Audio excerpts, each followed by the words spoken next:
Education with Shantanu চ্যানেলে তোমাদের সকলকে স্বাগত জানাই। আজকে আমার আলোচনার বিষয় 2026 সালে যারা যুবসাথীর ফর্মটি ফিল আপ করেছো এবং জমা দিয়েছো তাদের কিন্তু অনেকেরই ফর্ম যেতে চলেছে রিজেক্ট।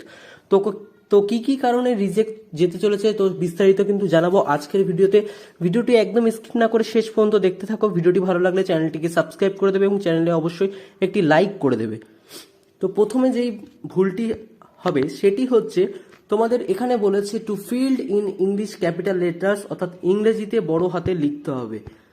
দেখে নাও, এই যে ইংরেজিতে কিন্তু বড় হাতের অক্ষর পূরণ করতে হবে। সেখানে যদি তোমরা ভুল করো তাহলে কি তোমাদের অ্যাপ্লিকেশনটি অর্থাৎ ফর্মটি কি রিজেক্ট করা হবে কিনা সেটা কিন্তু জানাবো। প্রথমে বলে রাখি, যদি তোমরা বড় হাতের জায়গায় কোথাও ছোট হাতে লিখে ফেলো ভুলবশত, তাহলে কিন্তু কোনোভাবে তোমাদের ফর্মটিকে বাতিল করা হবে না। তারপর বলি, ফটোর উপরে যে সিগনেচার আছে অর্থাৎ ফটোর উপর যেই সই আছে সেই সইটা যদি কেউ না করে থাকো বা কেউ যদি মিডিল বরাবর ক্রস সাইনে যদি সই করে থাকো ফটোর উপরে, তাহলে কি হবে? যারা ফটোর উপরে সই করছো অর্থাৎ ফটো লাগানোর পর ফটোর উপরে যে ফাঁকা অংশটা রয়েছে সেখানে যদি সই করে থাকো তাহলে কিন্তু একদমই ঠিক আছে, কোনোভাবে বাদ যাবে না। যদি ফটোটার উপর থেকে ক্রসভাবে সই করে থাকো তাহলে কিন্তু এখানে কিন্তু কোনোভাবে বাদ যাওয়ার সম্ভাবনা নেই। এরপরে রয়েছে দুয়ারে সরকার ক্যাম্পের রেজিস্ট্রেশন নাম্বার, যেখানে কিন্তু অনেকেই রেজিস্ট্রেশন নাম্বারটি দেয়নি বা অনেক রেজিস্ট্রেশন নাম্বার অর্থাৎ দুয়ারে সরকার ক্যাম্প থেকে কিন্তু অনেকেই রেজিস্ট্রেশন নাম্বারটি প্রোভাইড করেনি বলে কিন্তু তোমরা দিতে পারোনি। তো সেক্ষেত্রে বলবো কোনোভাবেই কিন্তু তোমাদের দুয়ারে সরকার রেজিস্ট্রেশন নাম্বার যদি না দাও কোনোভাবেই কিন্তু ফর্মটিকে বাতিল করা হবে না, অর্থাৎ তোমাদের ফর্মটি রিজেক্ট হচ্ছে না, তোমাদের ফর্মটি ঠিকঠাকই থাকছে।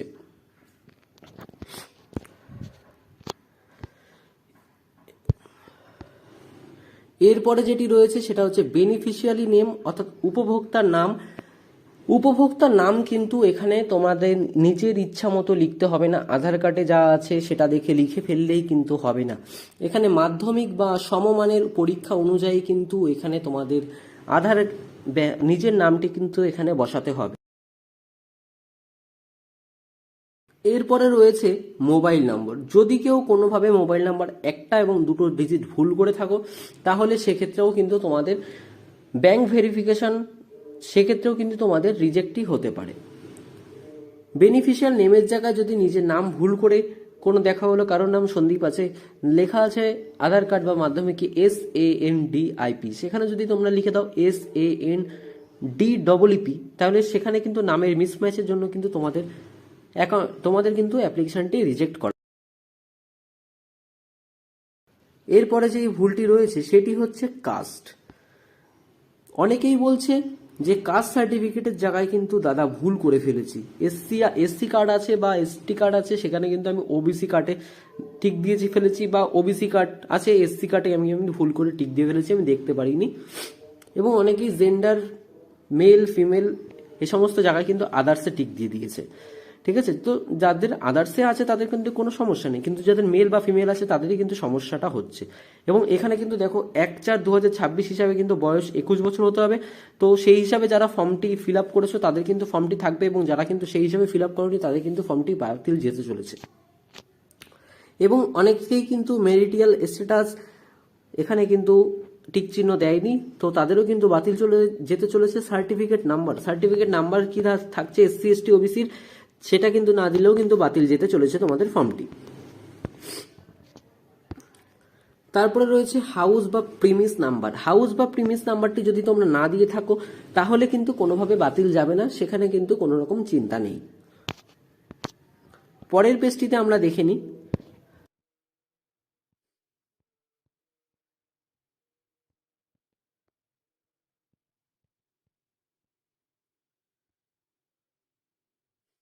পরের পেজে রয়েছে মাধ্যমিক MP বা সমতুল্য রোল নাম্বার এবং ইয়ার। অনেকেই কিন্তু রোল এবং নাম্বারের জায়গাটায় ভুল করছো, অনেকেই কিন্তু রোল এবং নাম্বারের জায়গাটায় ভুল করছো, এবং ইয়ারটা কিন্তু অনেকেই লিখতে ভুলে গেছে, সেটা কিন্তু অনেকেই কমেন্ট করে আমাকে বলেছো। এবং বোর্ড সিলেক্ট করতে কিন্তু অনেকেই ভুল করে ফেলেছো, তো তাদেরও কিন্তু বাতিল যেতে চলেছে এই যুবসাথী প্রকল্পের অ্যাপ্লিকেশনটি অর্থাৎ ফর্মটি। এডুকেশনাল কোয়ালিফিকেশন অর্থাৎ শিক্ষাগত যোগ্যতা, অনেকেই লিখেছো কিন্তু যে আনএমপ্লয়েড, অনেকে লিখেছে স্টুডেন্ট, অনেকে লিখেছে তোমরা লেবার, অনেকে লিখেছে ফার্মার। তো এখানে তোমাদের কি হতে চলেছে, তোমাদের শিক্ষাগত যোগ্যতা যেটা আছে, অর্থাৎ তোমরা শিক্ষাগত যোগ্যতা যেটা পাস করেছো সেটাই কিন্তু লিখতে হবে। এইচএস পাস থাকলে এইচএস পাস, এবং মাধ্যমিক পাস থাকলে ম্যাট্রিক পাস, এবং কলেজ পাস থাকলে কিন্তু বিএ পাস লিখতে হবে। প্রেজেন্ট অকুপেশনের জায়গায় কিন্তু তোমাদের অবশ্যই আনএমপ্লয়েড লিখতে হবে। আনএমপ্লয়েড না লিখলে যে বাতিল যাবে ফর্মটি এমনটি কিন্তু নয়, তবে আনএমপ্লয়েড লেখাটাই কিন্তু সঠিক লেখা। এরপরে রয়েছে ব্যাংকের নাম, শাখা, অ্যাকাউন্ট নম্বর, আইএফসি কোড। অনেকেই কিন্তু ব্যাংকের নাম বা ব্রাঞ্চ নেম বা অ্যাকাউন্ট নম্বর বা আইএফসি কোড ভুল লিখেছে, সেক্ষেত্রে কিন্তু অবশ্যই ফর্মটি তোমাদের বাতিল যেতে চলেছে। তারপরে রয়েছে যে অন্য কোনো সরকারি সাহায্য পান কিনা রাজ্য সরকার প্রদত্ত সুবিধাগত সুবৃত্তি বা বৃত্তি ছাড়া। অনেকেই আমাকে কমেন্ট করে বলছো, দাদা আমি তো এখানে পাই কিন্তু আমি না লিখে ফেলেছি, তো আমার কি ফর্মটি বাতিল যাবে? হ্যাঁ, তোমাদেরও কিন্তু ফর্মটি বাতিল যেতে চলেছে। এরপরে রয়েছে সেলফ অ্যাটেস্টেড ফটো কপিস। যারা সেলফ অ্যাটেস্টেড ফটো কপিস কিন্তু দেবে না, তাদেরও কিন্তু বাতিল যেতে চলেছে এই যুবসাথী প্রকল্পের ফর্মটি। অর্থাৎ সেলফ অ্যাটেস্টেড অর্থাৎ তোমাদের যে সমস্ত ডকুমেন্টগুলো চাওয়া হয়েছে, মাধ্যমিক সমতুল্য পরীক্ষার অ্যাডমিট কার্ড, মাধ্যমিক পরীক্ষার মার্কশিট বা যোগ্যতার সার্টিফিকেট, আধার কার্ড, ভোটার কার্ড, বাতিল চেক, এই সমস্ত জিনিস এবং এসসি এসটি ওবিসি কার্ডের সাথে কিন্তু তোমাদের এই সেলফ অ্যাটেস্টেডটা করে দিতে হবে। অর্থাৎ নিচে কিন্তু সই করে দিতে হবে, না হলে কিন্তু তোমাদের কোনোভাবেই এটিকে গ্রহণযোগ্য করা হবে না, তোমাদেরও কিন্তু বাতিল করে দেওয়া হবে।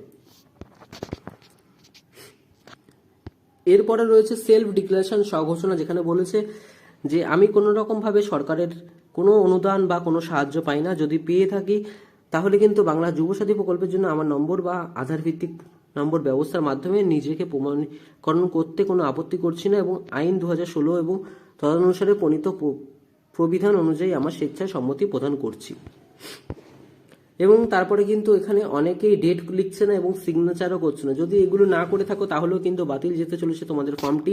এবং শেষমেশ যেই জায়গাটি রয়েছে যে অ্যাকনলেজমেন্ট, এই অ্যাকনলেজমেন্টে যদি সঠিকভাবে না ফিল আপ করো তাহলেও কিন্তু বাদ যেতে চলেছে তোমাদের ফর্মটি। যদিও বা অ্যাকনলেজমেন্টটি জমা দেওয়ার সময় তোমাদের কিন্তু ছিঁড়ে এই কাগজটি দিয়ে দেবে, তো সুতরাং এখানে কিন্তু কোনো রকমভাবে ভুল করার চেষ্টা করবে না। এখানে কিন্তু দুয়ারে সরকার রেজিস্ট্রেশন নাম্বার বা ক্যাম্প নাম্বার দিয়ে দেওয়া হবে, এবং এখানে কিন্তু তোমার নিজের নাম যেখানে জমা দিচ্ছ সেখানের জায়গায়, এবং অ্যাপ্লিকেশন অন যেই তারিখে জমা দিচ্ছ, মোবাইল নাম্বার, আধার নাম্বার, এই কটি জিনিস কিন্তু যদি ঠিকভাবে দাও তাহলে কিন্তু তোমাদের অ্যাপ্লিকেশনগুলো সমস্ত কিছু ঠিকঠাক থাকছে।